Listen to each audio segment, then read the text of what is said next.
is principle-based.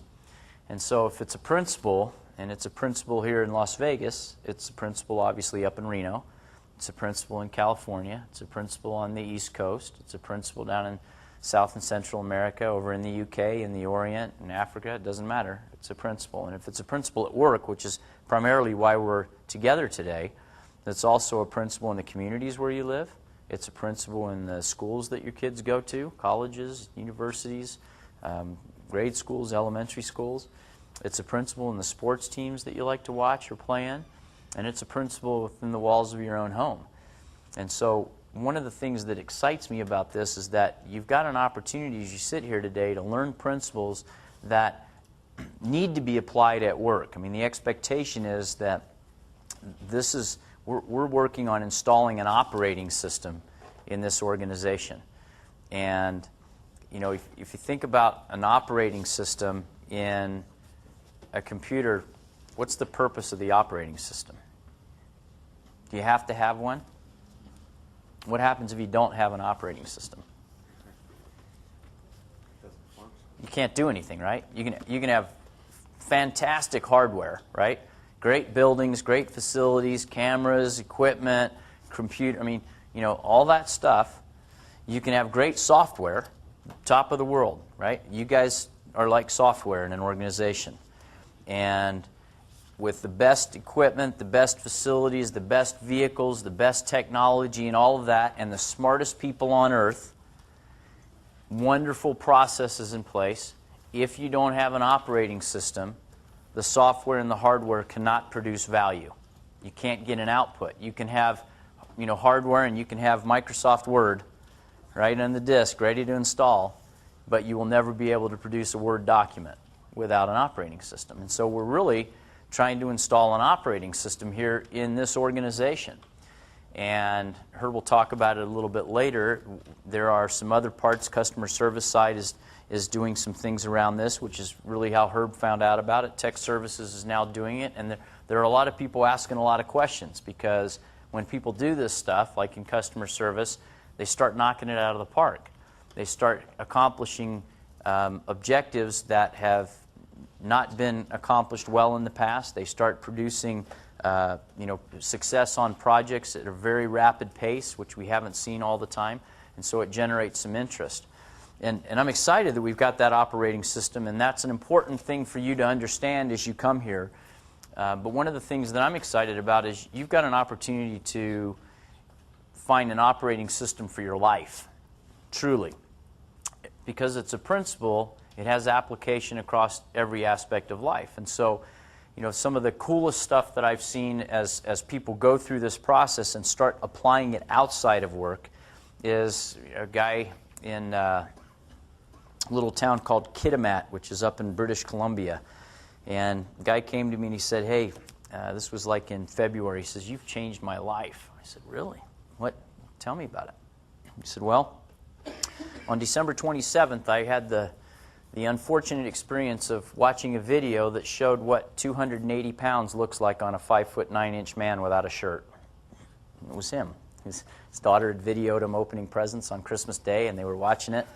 And he said, man, that doesn't look good.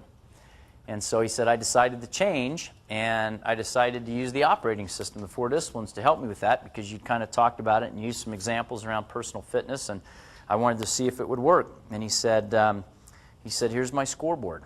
And he showed me the progress that he'd been making. And he'd identified the activities he needed to do consistently and well. He had a clearly defined goal. He wanted to get down to 199 pounds before his son Jordan graduated from high school in the middle of June. And he said, I've only been doing this for 2 months, and I've already lost some 25, 30 pounds. Pretty cool stuff. You know, in June, he hit his goal. He just sent me his tracking device, his scoreboard, and he's now working to get to 185, and he's playing hockey again for the first time in 15 years. Now, if you know anything about Canada, that's a pretty big deal. You know, it's rough. Let me ask you this: how many of you have ever had a goal that's like get in shape? Okay, most of us. Okay, is that a good goal statement? It's a good goal category. It's a very bad goal statement because pear is a shape, right? Isn't pear a shape? Round is a very nice shape.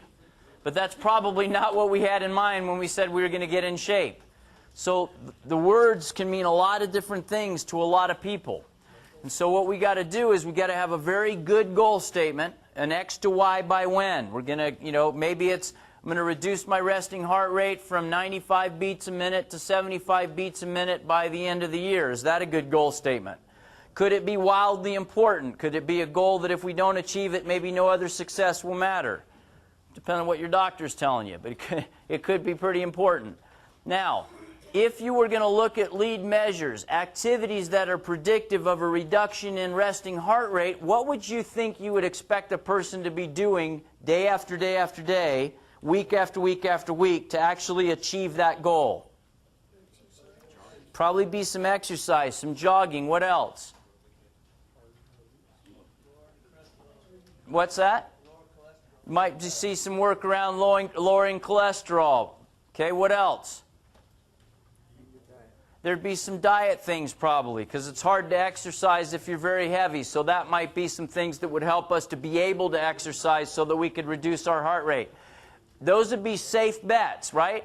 With lead measures, we're placing behavioral bets. We're saying, I bet that if I do these activities, or if we follow this prescribed procedure 100% of the time, that we will get the result that we intend. For a football team, what does a scoreboard compel? The use of time. They're losing, so it's driving them to win. Okay, it's going to drive them to win. What do they do to win? They hustle, they execute, they run plays, right? The scoreboard is supposed to compel behavior. It's supposed to compel change and activity. That's what scoreboards are supposed to do. Now, we need to do scoreboards at work much more like we do them in athletic contests. That's the goal of this discipline, is to create scoreboards at work like we have them in athletic contests. Now, let's turn the tables. Let's say that we started doing scoreboards in football games like we do it at work. Let's just turn. Let's say what if I'm sitting with a bunch of NFL football players or team owners and coaches, and I say, hey, fellas, we got to do scoreboards like they do them at work.